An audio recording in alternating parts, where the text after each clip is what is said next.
Кара сууда 81 жаштагы пенсионерди сабаган шектүү кармалды. Ал качып кетүүгө аракет кылган. Кара суу районунда милиция улгайган адамды сабаган адамды кармады.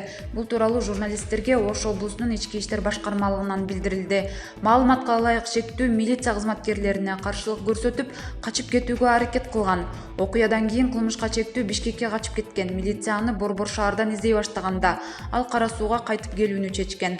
Аны үйдөн кечээ 25 августта кармашкан. Кармоо учурунда ал киши милиционерлерге каршылык көрсөткөн. Бул факт кылмыштардын жана жоруктардын бирдиктүү реестрине катталган. Кармалган адам убактылуу кармоочу жайга киргизилди. Маалым болгондой, ал буга чейин 3 жолу соттолгон. Кылмышка шектүү дудук жана дүлөй болгондуктан тергөө учурунда ага котормочу катары адис берилген, деп билдиришти милиция бөлүмүнөн.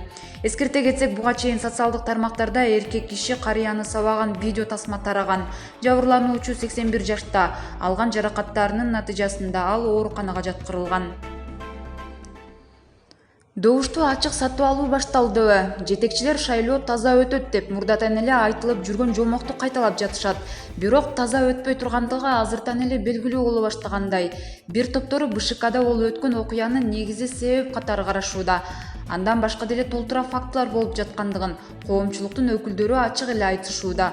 Маселен, Бишкек шаарынын тургундарына квартал башчылары ачык эле бийликтин партияларына үгүт жүргүзүп башташыптыр.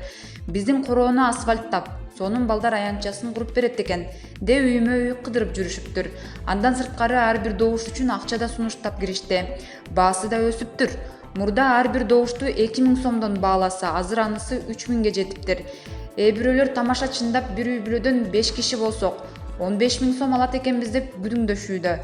Бул тема соц тармактарда да жайнап чыга баштады. Кимдер эмне сунуштап жатышкандыгын ачык жазып салышууда.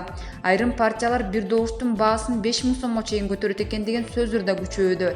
Эгер азыр ушундай болуп жатса, үгүт иштери расмий башталганда эмне болоорун элестетип көргүлө.